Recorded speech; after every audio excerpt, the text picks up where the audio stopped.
People are still dying from COVID-19, and the people who are protecting us from COVID-19 are the NHS. And I don't think enough is being done to support and protect the NHS. So I've written this poem. I'm going to read it to you now. On Thursday night, whenever you go out to clap for the NHS, I want you to consider going online, reading this poem, putting your own name and your own occupation, if you have one, at the bottom. Tell people who you are. These are my words, and I'm giving them to you so that you can help protect the people who are protecting us.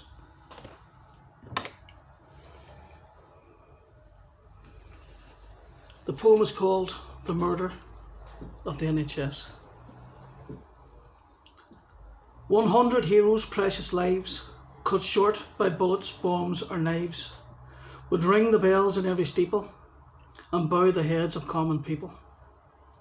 We'd stand a minute's silent sorrow and pray to Christ for peace tomorrow, then cheer our soldiers off to war, swaying half-pissed at the bar. But for those whose battle cry was love, whose gauntlet was the night-trial glove, stained PPE their armoured plate to hold the enemy at the gate. When wards were home, were battlefield, where dead were raised and sick were healed, and competence spread and lips were sealed, the NHS was our sword and shield.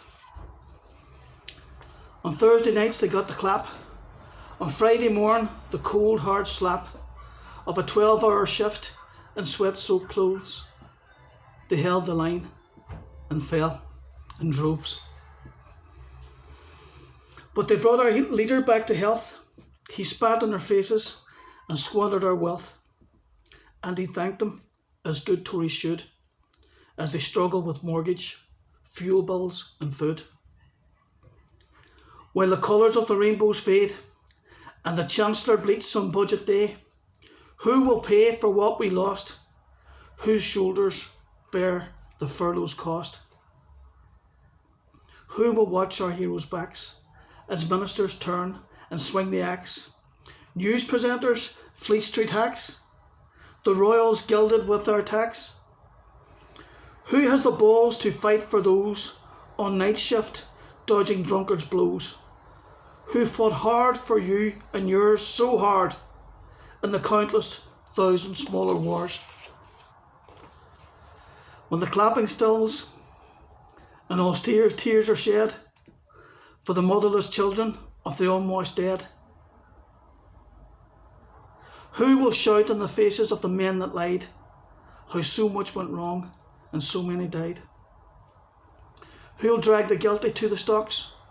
Who'll probe the shameless in the docks? Or will we simply stand and pray a silent minute at midday? Is that enough for what they gave? Should we not open every grave and fashion weapons from their bones and fight our war with their gravestones?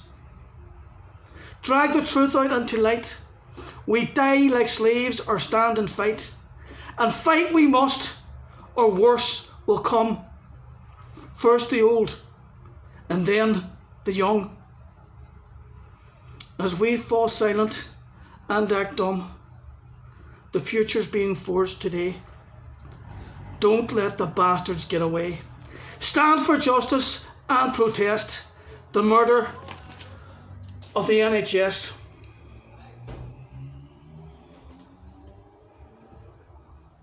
Liam McLaughlin, Nursing Assistant, National Health Service, Derry.